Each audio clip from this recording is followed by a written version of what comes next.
Hello everyone, क्या हाल है सबके। आई होप सब बढ़िया होगे, मज़े में होगे और बहुत बढ़िया सी आप लोगों की तैयारी क्लास 10 की चल रही होगी। अभी हम लोग थोड़ा सा डिले हैं, I am sorry for that. But अभी मैं स्टार्ट कर रही हूँ एक नए चैप्टर के साथ। ये चैप्टर है आपका क्लास 10 का पॉलिनोमियल्स। पॉलिनोमियल्स आपने क्लास 9 में भी पढ़ा है, क्लास 10 में भी आप इस चैप्टर को पढ़ रहे हैं। तो क्या डिफरेंस रहेगा दोनों में, हमें इस चीज़ को ध्यान से देखना है। क्या एडवांसमेंट रहेगी, ये पढ़ना है। और किस किस तरीके के क्वेश्चंस आते हैं, अभी मैं आप लोगों का बेस बनाने के लिए एनसीईआरटी कवर अप करूंगी। बट ये चीज़ ध्यान रखिएगा कि NCERT is not sufficient for this chapter. आपको दूसरी बुक्स में भी जाना पड़ेगा बोर्ड का एग्जाम लिखने के लिए, स्पेशली अगर आपके पास स्टैंडर्ड मैथ्स है तो, यानी अगर आप स्टैंडर्ड मैथमेटिक्स चूज करने वाले हैं तो आपको इस चीज़ का ध्यान रखना पड़ेगा कि एनसीईआरटी इज़ नॉट सफिशिएंट। तो चैप्टर 2 है आपका एज पर एनसीईआरटी। चैप्टर 2 में पॉलिनोमियल्स का कुछ भी स्टार्ट करने से पहले हम थोड़ा सा रिकॉल करते हैं जो हमने क्लास 9 में पढ़ा है। क्लास 9 में जो जो हमने पढ़ा है उसको हम रिकॉल कर रहे हैं। अभी हम लोग 10th वाले में आएंगे। तो क्लास 9 में आपने पॉलिनोमियल्स के मीनिंग को समझा था पहले कि पॉलिनोमियल होते क्या हैं। क्या होते हैं पॉलिनोमियल्स? हाँ जी, क्या होते हैं पॉलिनोमियल्स? पॉलिनोमियल्स ऐसे एल्जेब्राइक एक्सप्रेशंस होते हैं, ऐसे एल्जेब्राइक एक्सप्रेशंस होते हैं इन विच power of the variable has to be what? Yes, has to be positive integers. ये आप लोगों ने क्लास 9 में पढ़ा है। दोबारा से समझिए पॉलिनोमियल्स क्या है। पॉलिनोमियल्स एलजेब्रा का एक पार्ट है। एलजेब्रा चैप्टर टॉपिक है हमारा। एलजेब्रा बहुत बड़ी ब्रांच है मैथमेटिक्स की, वो हमारा एक एलजेब्रा के अंदर उसका एक छोटा सा पार्ट है पॉलिनोमियल्स। और भी बहुत सारी चीज़ें आती है एलजेब्रा में। बट कौन से किस कैटेगरी में आता है पॉलिनोमियल्स? पॉलिनोमियल्स एलजेब्रा की एलजेब्राइक एक्सप्रेशंस में आता है। कैसा एक्सप्रेशन है ये? एक स्पेशल एक्सप्रेशन है जिसके अंदर power of the variable has to be a positive integer. Power of the variable has to be positive integer. अब पॉजिटिव इंटीजर का क्या मतलब है? पॉजिटिव इंटीजर्स क्या होते हैं इस चीज़ को समझिए। पॉजिटिव इंटीजर्स का मतलब है 0, 1, 2, 3, 4, 5 and so on. These are countless, these are infinite. ये चीज़ ध्यान रखना, हम यहाँ पे पॉजिटिव इंटीजर्स की बात कर रहे हैं, यानी वेरिएबल की पावर क्या नहीं हो सकती, इसके अलावा कुछ भी नहीं हो सकती। यानी नेगेटिव इंटीजर्स नहीं हो सकते, फ्रैक्शंस नहीं हो सकती, डेसिमल्स नहीं हो सकते, सर्ड्स इरेशनल नहीं हो सकते। क्या हो सकते हैं? सिर्फ और सिर्फ पॉजिटिव इंटीजर्स हो सकते हैं। क्या हो सकती है ये चीज़? Power of the variable. हम बात कर रहे हैं पावर ऑफ द वेरिएबल की। पावर ऑफ द वेरिएबल की बात हो रही है, इस चीज़ का यहाँ पर खास ध्यान रखना। वेरिएबल की पावर की बात हो रही है, कांस्टेंट की पावर की बात नहीं हो रही। ठीक है, ये चीज़ हम लोगों ने क्लास 9 में पढ़ा है, ये आपका रिकॉल है। ठीक है, इसके बाद पावर ऑफ द वेरिएबल हमने पढ़ लिया, पॉलिनोमियल का मतलब समझ लिया। एक आधा एग्जाम्पल देख लेते हैं। एग्जाम्पल क्या है? जैसे मैं लिख रही हूँ 4x² - 7x। यहाँ पर मेरा वेरिएबल क्या है? वेरिएबल x है। तो वेरिएबल x है तो वेरिएबल की पावर क्या है? यहाँ पर 2 है इस वाले एक्सप्रेशन में। और यहाँ पर क्या है? पावर 1 है। 2 and 1 both are positive integers, तो ये एक पॉलिनोमियल है। अगर मैं ऐसे ही आपको बोलती हूँ 7x - 4x³ is it a polynomial?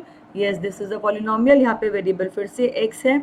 यहाँ पर फर्स्ट वाले में पावर 1 है, सेकेंड वाले में पावर 3 है। 1 and 3 दोनों अलाउड हैं, तो this is also a polynomial, उसमें कोई प्रॉब्लम नहीं है। बट अगर मैं यहाँ पर आपसे बात करूँ नॉन एग्जाम्पल्स की, थोड़े नॉन एग्जाम्पल्स भी हमें देखने चाहिए ज़रूर किसी भी टॉपिक को समझने के लिए। अगर नॉन एग्जाम्पल की मैं बात करूँ, मैं ये कह रही हूँ कि मेरे पास है 3x⁻⁷ - 2√x। 3x⁻⁷ - 2√x। 2√x, यहाँ पे तो 7 है पावर, दैट इज फाइन, कोई प्रॉब्लम नहीं है। बट यहाँ पर x की पावर क्या है? हाफ। रूट एक्स का मतलब क्या होता है बेटा? रूट एक्स का मतलब होता है x की पावर हाफ। ये हाफ तो अलाउड ही नहीं है क्योंकि ये पॉजिटिव इंटीजर नहीं है। तो ये मेरे पास क्या हो गया? नॉन एग्जाम्पल फॉर पॉलिनोमियल हो गया। This is not a polynomial. Similarly अगर मैं आपको एक चीज़ लिख के दिखा रही हूँ, अब मैं ना ही रेड यूज़ कर रही हूँ ना ही येलो यूज़ कर रही हूँ, आई एम यूजिंग ब्लैक, ठीक है। अब मैं यहाँ पे लिख रही हूँ √3x³ is it a polynomial और this is not a polynomial, यानी ये एग्जाम्पल है या नॉन एग्जाम्पल है, सोचिए और बताइएगा मुझे ज़रूर। ये क्वेश्चन मैं आप लोगों के लिए छोड़ रही हूँ कि ये एग्जाम्पल है कि ये नॉन एग्जाम्पल है, ये चीज़ आप मुझे बताएंगे। This is my first question for the class. All right, इन सारे क्वेश्चंस के आंसर आप कमेंट बॉक्स में लिख के बताएंगे 1 2 3 इस तरीके से, ठीक है। चलिए, अब हमारे पास पॉलिनोमियल में क्या क्या पावर्स हैं या कितनी टर्म्स हैं, दो चीज़ें बोली मैंने, क्या क्या पावर्स हैं या कितनी टर्म्स हैं, इसके बेसिस पे हम लोग डिवाइड करते हैं पॉलिनोमियल्स को दो कैटेगरीज में। यानी हम पॉलिनोमियल्स की टाइप बताते हैं on the basis of number of terms या फिर on the basis of degree. Degree क्या होता है? हाईएस्ट पावर होता है, आप लोगों ने पढ़ा है पहले, ये रिकॉल चल रहा है अभी भी। तो हम पॉलिनोमियल्स को किस किस बेसिस पे कैटेगराइज करते हैं? On the basis of number of terms के बेसिस पे करते हैं, या फिर किस बेसिस पे करते हैं? On the basis of degree of polynomial, degree of polynomial के बेसिस पे करते हैं। अब एक बारी फटाफट से रिकॉल करती हूँ, लिखूंगी ज़्यादा नहीं क्योंकि 9th में आप पढ़ चुके हैं। नंबर ऑफ टर्म्स, टर्म्स क्या होती है? सेपरेट करते हैं जिनको हम प्लस या माइनस से, मल्टीप्लाई या डिवाइड से टर्म सेपरेट नहीं होती। किसी भी अलजेब्रिक एक्सप्रेशन में जहाँ जहाँ प्लस या माइनस आ रहा है उससे पहले और उसके बाद में ब्रैकेट लगा दीजिए, ठीक है। फिर आपको समझ में आएगा कितने टर्म्स है। जैसे मैं लिख रही हूँ सपोज 4x³ - 7xy + 3x²z, जहाँ जहाँ प्लस दिख रहा है, जहाँ जहाँ माइनस दिख रहा है, उसके पहले और उसके बाद में ब्रैकेट्स लगा दीजिए, आपको समझ में आ जाएगा। मेरे पास दो जगह नज़र आ रहे थे ये वाले साइन, एक प्लस एक माइनस, उन दो साइंस ने यहाँ पे मेरे को 3 रेड कलर के ब्रैकेट्स दे दिए, यानी इसके अंदर 3 टर्म्स हैं। ऑल राइट, अब यहाँ पे टर्म्स के बेसिस पर हम लोगों ने टाइप्स ऑफ पॉलिनोमियल्स पढ़े थे, उनको फटाफट से देख लेते हैं। अगर किसी पॉलिनोमियल में एक ही टर्म है, एक सिंगल टर्म है अगर किसी पॉलिनोमियल में, तो उसको हम बोलते हैं मोनोमियल। मोनोमियल क्यों बोलते हैं मोनोमियल? मोनो का मतलब होता है single, mono is single, okay. तो मोनोमियल हो गया जिसमें सिंगल टर्म हो। अगर किसी पॉलिनोमियल में 2 अनलाइक टर्म्स हैं, ध्यान से समझना, मैं बहुत प्रेशराइज कर रही हूँ इस वर्ड को। अगर मेरे पास 2 अनलाइक टर्म्स हैं, अनलाइक टर्म्स याद है आप लोगों को क्या होती हैं? अगर याद है तो कमेंट बॉक्स में बताइएगा ज़रूर, अनलाइक टर्म्स क्या होती हैं, ठीक है। अनलाइक टर्म्स क्या हैं? वो टर्म्स जिनको आप फर्दर कंबाइन नहीं कर सकते, ठीक है, बिल्कुल अलग, उनके कोएफिशिएंट, उनके जो वेरिएबल्स हैं वो अलग फॉर्मेशन से बने हुए हैं, you can not combine them further, तो उनको हम बोलते हैं अनलाइक टर्म्स, ओके। तो अगर 2 अनलाइक टर्म्स हैं तो ऐसे पॉलिनोमियल को हम बोलते हैं बाइनोमियल। बाइनोमियल जिसके अंदर 2 अनलाइक टर्म्स हो, यानी आप उन दोनों को क्लब नहीं कर सकते, वो 2 ही रहेंगी।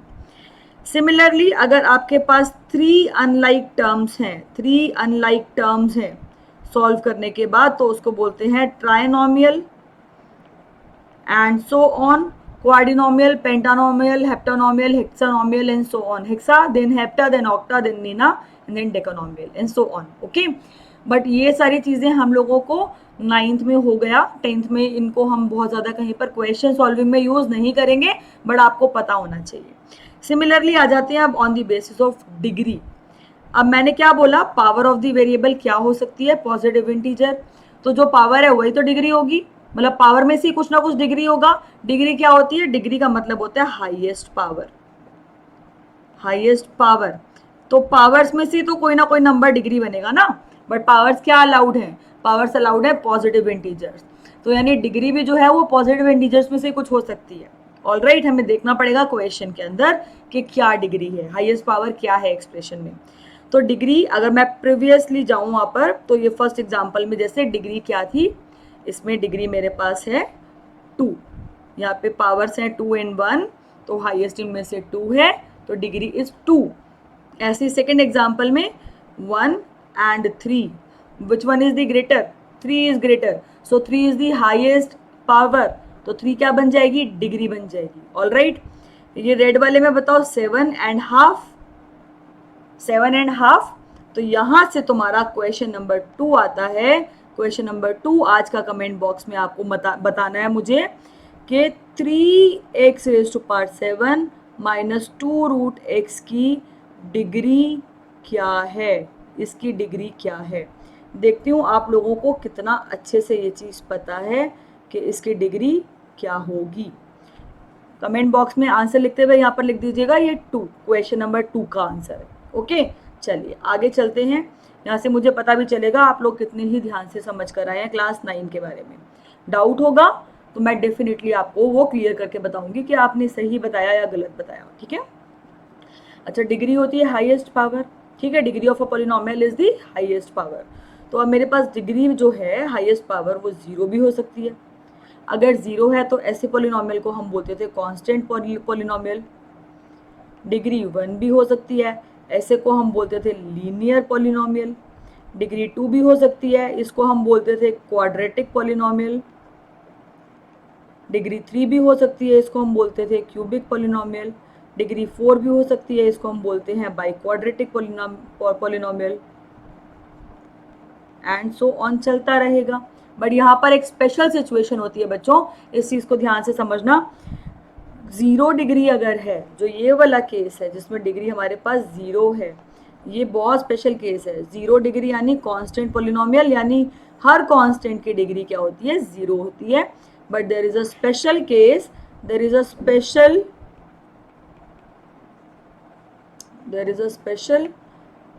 कांस्टेंट। कौन सा है special constant? That is 0, the number 0, जो कि कांस्टेंट पॉलिनोमियल की कैटेगरी में नहीं आता। इन रेदर इसको हम क्या बोलते हैं, 0 पॉलिनोमियल बोलते हैं। इसको हम 0 पॉलिनोमियल बोलते हैं और इसकी डिग्री नॉट डिफाइन होती है। ये आप लोगों ने क्लास 9 में पढ़ा है। ठीक है, यहाँ तक आप लोगों ने क्लास 9 में पढ़ा है। इसके बाद हम लोगों ने और क्या पढ़ा है क्लास 9 में? एक और चीज़ हम लोगों ने क्लास 9 में पढ़ी थी, चलो देखते हैं। एक और चीज़ हम लोगों ने क्लास 9 में पढ़ी थी। क्या चीज़ पढ़ी थी? कि हम जीरोज ऑफ अ पॉलिनोमियल किसे बोलते हैं और कैसे निकालते हैं। जीरो ऑफ अ पॉलिनोमियल किसे बोलते हैं और कैसे निकालते हैं, ये चीज़ आप लोगों ने क्लास 9 में पढ़ी है। ठीक है, एक दो एग्जाम्पल से फटाफट से क्विकली हम रिकॉल करते हैं before starting with the concept of class 10। Class 10 का बहुत छोटा पार्ट है। ठीक है, तो 0 ऑफ अ पॉलिनोमियल, मैं एग्जाम्पल नंबर 1 ले रही हूँ। सपोज मैंने एक पॉलिनोमियल लिया p y which is y minus 7 और मुझे इसका 0 फाइंड करना है। Find 0, this is z of p y. 0 of p y find करना है मुझे। तो हम क्या करते थे क्लास 9 में, हम पुट कर देते थे पी वाई को इज इक्वल्स टू 0 के, यानी मेरे पास आ जाता था y minus 7 is equals to 0, यानी मेरे पास आ जाती थी y की वैल्यू 7। ऐसा ही होता था।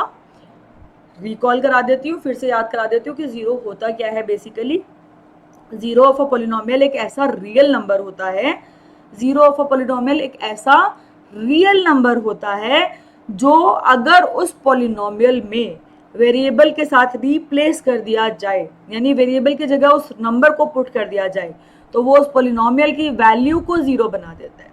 तो यहाँ पर मेरे पास y की वैल्यू आई है 7। आप जरा 7 को पुट करके देखिए एक बारी इसके अंदर। 7 माइनस 7 0 बन गया है ना। 7 माइनस 7 0 बन गया। और 7 क्या है? 7 इज अ रियल नंबर। तो 7 रियल नंबर जो मुझे मिला है वो इस पॉलिनोमियल पी वाई का 0 है। अब यहाँ पे जो मैं बाद में बोल रही हूँ ना 0 है, इसको हम बोलते हैं ZERO है, नंबर वाला 0 नहीं, स्पेलिंग वाला 0। Okay, 7 is a 0 of polynomial p y. All right, again class 9 से पढ़ा है आपने। पॉलिनोमियल्स के जीरोस को निकालना आप लोगों ने क्लास 9 में ऐसे सीखा है। एक और एग्जांपल ले लेती हूँ आपके लिए ताकि आपको थोड़ा कंफर्टेबल फील हो। एग्जांपल नंबर 2, मैंने एक पॉलिनोमियल ले लिया p t is equals to t square minus t minus 12 ले लेते हैं। ले लेते हैं 12। अब देखिए मेरे पास कौन सा पोलिनोमियल आ गया, ये इसकी डिग्री क्या है, इसकी डिग्री है 2, तो ये क्वाड्रेटिक आ गया। क्वाड्रेटिक के जीरोस फाइंड करने के लिए वही रहेगा, पीटी को जीरो के इक्वल पुट करेंगे। बट मेथड्स क्या हैं, या तो आप कोई आइडेंटिटी बना दीजिए, और अगर आपसे आइडेंटिटी नहीं बन रही है तो आप क्या करेंगे, इन दैट केस आप मिडल टर्म स्प्लिटिंग करते हैं। मिडल टर्म स्प्लिटिंग आप लोगों ने क्लास 7 में भी सीखी है, क्लास 8 में भी सीखी है, क्लास 9 में भी करी है, और क्लास 10 में तो आप प्रो हो चुके हो मिडल टर्म स्प्लिटिंग के, है ना। तो यहाँ पे मेरे को 2 नंबर चाहिए जिनका सम -1 आए और प्रोडक्ट क्या आए, -12 आए। तो अगर मैं यहाँ पे पुट करूँगी PT इज इक्वल्स टू 0, तो मेरे पास आ जाएगा t² minus t -12 is equals to 0, that means t² -4t plus 3t -12 is equals to 0। मैं एक्सपेक्ट कर रही हूँ कि आप लोगों को मिडल टर्म स्प्लिटिंग आती है। अगर नहीं आती है तो प्लीज़ पूछ लीजिएगा, मैं आप लोगों के लिए एक सेपरेट वीडियो बना दूंगी छोटी सी, जिसमें मैं आपको मिडल टर्म स्प्लिटिंग का कॉन्सेप्ट अच्छे से पूरा समझा दूंगी। ऑलराइट, चलिए तो यहाँ पर मेरे पास क्या हो गया, t कॉमन आ गया इन दोनों में से, तो मेरे पास बचा t -4, फिर मैंने 3 कॉमन ले लिया इन दोनों में से, तो मेरे पास बचा t -4 is equals to 0। This implies t -4 को जब कॉमन ले लेंगे तो फर्स्ट प्लेस में से आपके पास t बचा, सेकेंड टर्म में से आपके पास +3 बचा इज इक्वल्स टू 0। यानी मेरे पास t की वैल्यू, रुको, t की वैल्यू से पहले I don't want to miss any step for you, t -4 या तो 0 होगा या फिर t + 3 इज इक्वल्स टू 0 होगा। अब यहाँ पे समझने की बात है बेटा, इस वाले स्टेप में मैं कह रही हूँ कि इन 2 ब्रैकेट्स का प्रोडक्ट 0 है। ये 2 ब्रैकेट्स है जिनका प्रोडक्ट 0 है। अगर 2 ब्रैकेट्स का प्रोडक्ट 0 होता है तो ये चीज़ तभी पॉसिबल है कि तब या तो पहला नंबर 0 है या दूसरा नंबर 0 है या दोनों 0 है, ऐसा ही हो सकता है। इसके अलावा किसी भी केस में 2 ब्रैकेट्स का प्रोडक्ट कभी भी 0 नहीं हो सकता। ये बात समझ में आती है। आप कभी भी 2 नॉन ज़ीरो नंबर्स को लेकर उनको मल्टीप्लाई करके 0 पर नहीं पहुंचोगे। 2 नॉन ज़ीरो नंबर से कभी भी आपको प्रोडक्ट 0 नहीं मिलेगा, या तो उनमें से कोई एक 0 है या दोनों 0 हैं। इसलिए हम बोलते हैं this into this is equal to 0 का मतलब है या तो पहला ब्रैकेट 0 है या दूसरा ब्रैकेट 0 है। यहाँ पे किसी को डाउट है तो डू आस्क, ओके। मैं हर उस जगह पर पॉइंट आउट कर रही हूँ बेटा जहाँ कॉमन मिस्टेक स्टूडेंट्स करते हैं, जहाँ उनको प्रॉब्लम आती है, जहाँ पर उनको लॉजिक क्लियर नहीं होते। तो जहाँ जहाँ मैं कह रही हूँ डू आस्क, पूछिए, ठीक है। वेट मत करना कि मेरा फ्रेंड डाउट पूछेगा तो मैं सुन लूंगा, ठीक है ना। यूट्यूब पर हो, कोई नहीं पहचानता कौन कमेंट कर रहा है। सो दिस इम्प्लाइज व्हाट, या तो t की वैल्यू 4 है या फिर t की वैल्यू -3 है। तो ये 4 एंड -3 2 ऐसे रियल नंबर्स मुझे मिल गए जिनकी वजह से जो मेरा पोलिनोमियल pt था उसकी वैल्यू 0 हो जाएगी। पुट करके देख लीजिए, तो मैं बोलूँगी 4 इन -3 क्या है, these are the zeros. I hope यहाँ तक सबको क्लियर है। यहाँ तक अगर आपको क्लियर है तो एक थम्स अप दे दीजिएगा ज़रा फटाफट से, और अगर क्लियर नहीं है तो ज़रा रुकिएगा यहाँ पर और पीछे जाके दोबारा से देखो जो भी डाउट है आपका। क्लियर है तो आगे बढ़ते हैं, ठीक है। तो अब हम जब चल रहे हैं आगे अपनी जर्नी में, तो अब जो कुछ भी स्टार्ट हो रहा है ये सब वो है बेटा जो आपके क्लास 10 से डायरेक्टली रिलेटेड है। क्लास 10 में आप लोगों का जो टॉपिक स्टार्ट होता है, हम वो चीज़ अब स्टार्ट कर रहे हैं। ये क्या है, graphical meaning. Graphical meaning of zeros of a polynomial। graphical meaning of zeros of a polynomial we are going to start with now। तो अब ध्यान से समझिएगा ये बात बेटा कि ग्राफिकल मीनिंग में हम लोग क्या करने वाले हैं। ग्राफिकल मीनिंग का मतलब है हम ये जानना चाहते हैं कि अगर मैं किसी भी पोलिनोमियल को ग्राफ पर रिप्रेजेंट करूं तो उसके ज़ीरो को हम वहाँ पर कैसे आइडेंटिफाई कर सकते हैं। आई होप आपको मेरी बात समझ में आई। मैंने क्या बोला है, ग्राफिकल मीनिंग में हम लोग ये जानना चाहते हैं कि मैं किसी भी पोलिनोमियल को अगर ग्राफ पे रिप्रेजेंट करूं तो उसके ज़ीरोज़ को हम वहाँ पर कैसे आइडेंटिफाई करेंगे, या फिर मुझे ऑलरेडी पता है कि ये इसके जीरोज हैं, तो वो मुझे कैसे हेल्प करेंगे ग्राफ को बनाने में। अब plotting of graph of a polynomial आपके कोर्स में नहीं है, तो you are lucky in that आपको प्लॉट नहीं करना किसी भी पॉलिनोमियल के ग्राफ को, लेकिन आपको ग्राफ बने हुए मिलेंगे और आपको आइडेंटिफाई करना होगा कि इस पॉलिनोमियल के कितने जीरोज हैं, वो जीरोज क्या क्या हैं, और इस पॉलिनोमियल की डिग्री क्या हो सकती है, एट दी मोस्ट क्या हो सकता है। तो यहाँ पर पहले आपको ये डिग्री वाले कॉन्सेप्ट को समझना है। मैं 2 मिनट के लिए आपसे बात कर रही हूँ। यहाँ पर डिग्री वाले कॉन्सेप्ट को समझना है। किसी भी पॉलिनोमियल की जो डिग्री होती है ना बेटा, उस पॉलिनोमियल में मैक्सिमम उतने जीरोज हो सकते हैं। जैसे कि अगर डिग्री 1 है, जो मेरा फर्स्ट एग्जाम्पल था y-7, वहाँ पे मेरे पास एक ही रियल नंबर मिला था जो उस पॉलिनोमियल को जीरो बना रहा था, दैट वाज 7। उसके अलावा कोई और नहीं बना रहा, तो उसका एक ही जीरो है। और उसकी डिग्री क्या थी? 1। वो लीनियर था, तो उसका एक ही जीरो है।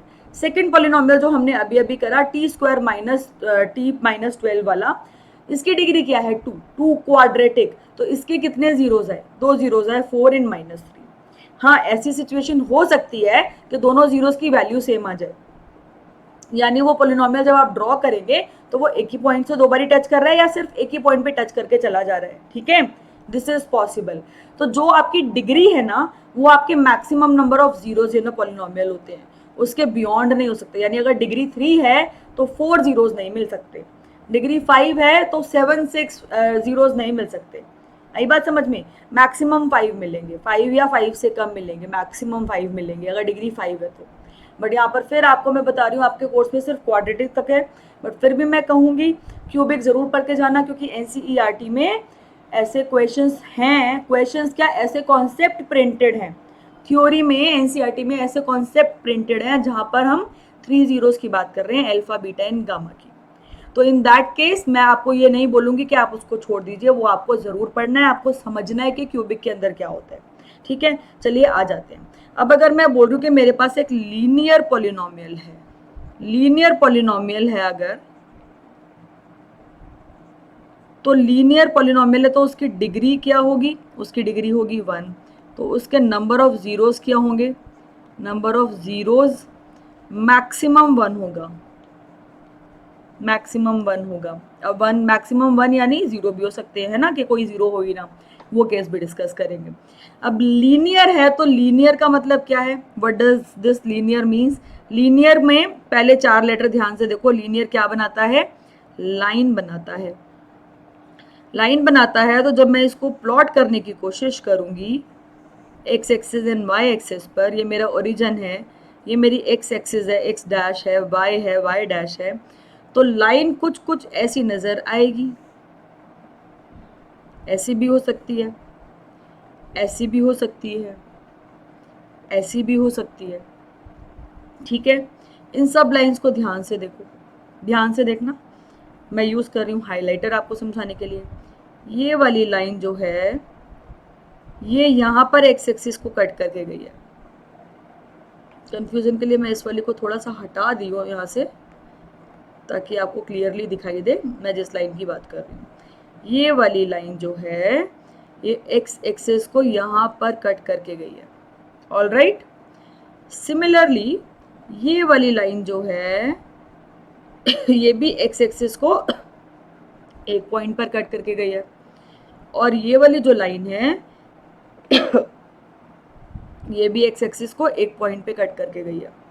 ठीक है, तो यहाँ पर 0 क्या होंगे इन तीनों लाइंस के? वो नंबर होंगे, वो पॉइंट होंगे, वो वैल्यू ऑफ एक्स होगी, या वो value of the point on x axis होगी जो इसको एक्स एक्सिस पे कट कर रही है।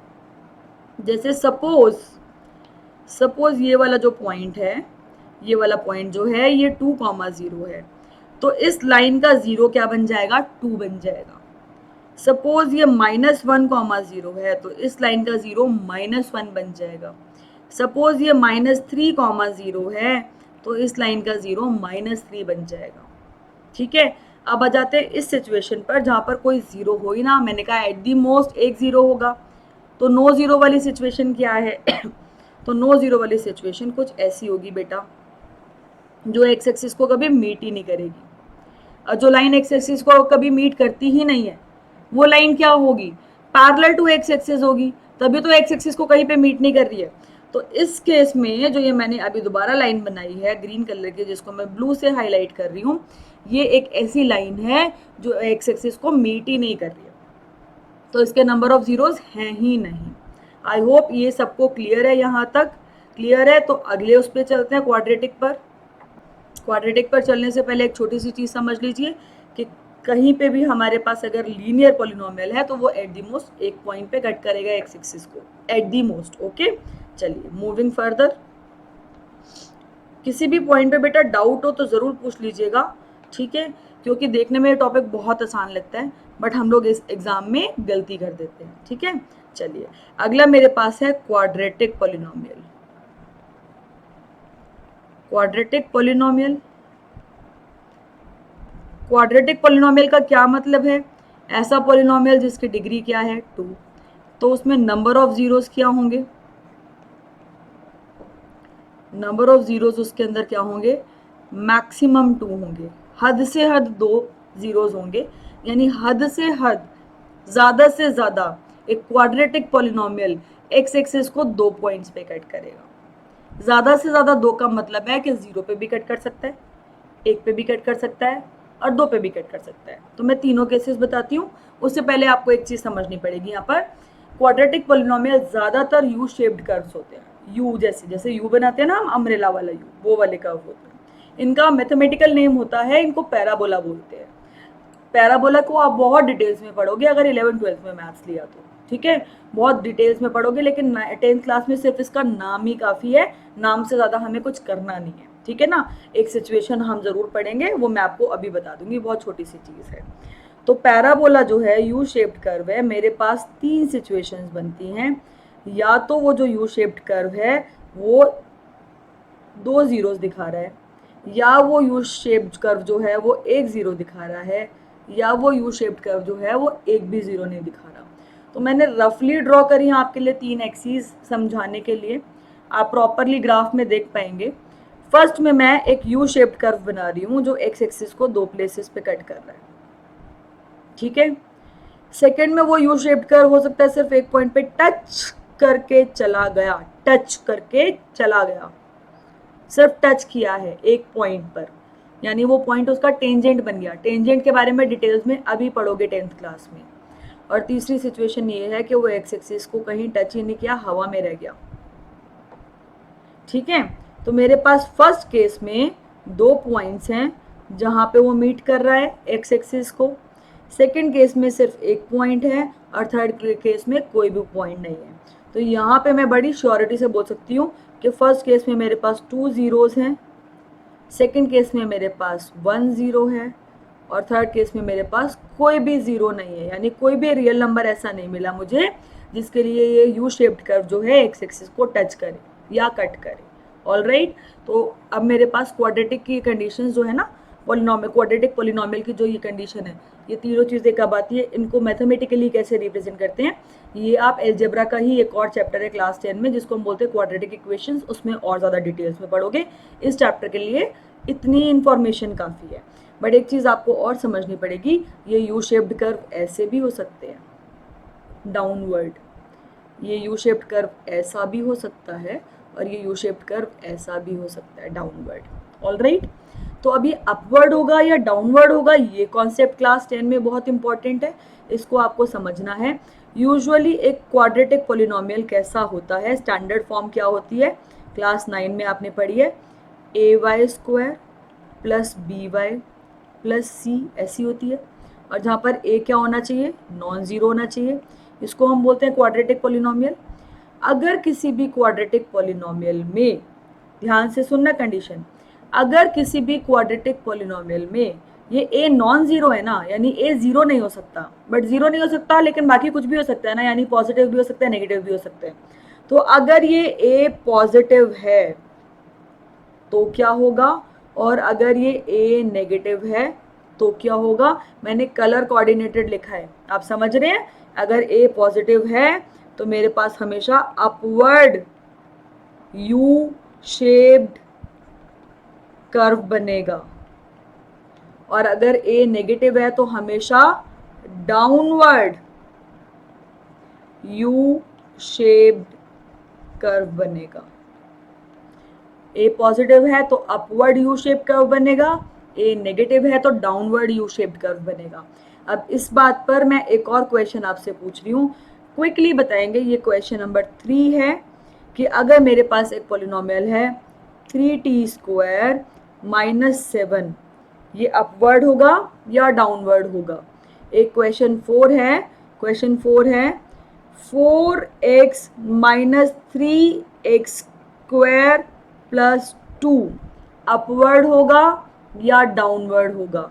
ये question number 3 and question number 4 भी आपको कमेंट बॉक्स में बताने हैं। मैंने 4 क्वेश्चंस पूछे हैं आपसे, इन चारों के आंसर मुझे कमेंट बॉक्स में चाहिए आपसे। ठीक है, आई बात समझ में। यहाँ तक जहाँ तक हम लोगों ने अभी पढ़ा है, यहाँ के बेसिस पर आपकी NCERT अगर आप बुक उठाएंगे तो उसका एक्सरसाइज 2.1 खत्म हो चुका है बेटा। बट जैसा कि मैंने आपको बोला, मैं आपको कॉन्सेप्ट समझाऊंगी, क्वेश्चंस नहीं कराऊंगी। क्वेश्चंस आप लोग खुद करेंगे।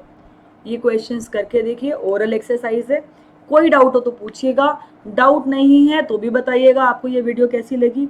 ठीक है, आपके कमेंट्स, आपकी रिस्पॉन्सेज मुझे मोटिवेट करते हैं आप लोगों के लिए रेगुलर वीडियोस बनाने के लिए। अदरवाइज मैं भी कभी कभी डिमोटिवेट हो जाती हूँ। आई होप हम लोग कनेक्टेड रहेंगे और मिलते हैं आप लोगों से अपनी नेक्स्ट क्लास में। नेक्स्ट क्लास में हम NCERT के बेसिस का ये चैप्टर फिनिश कर देंगे।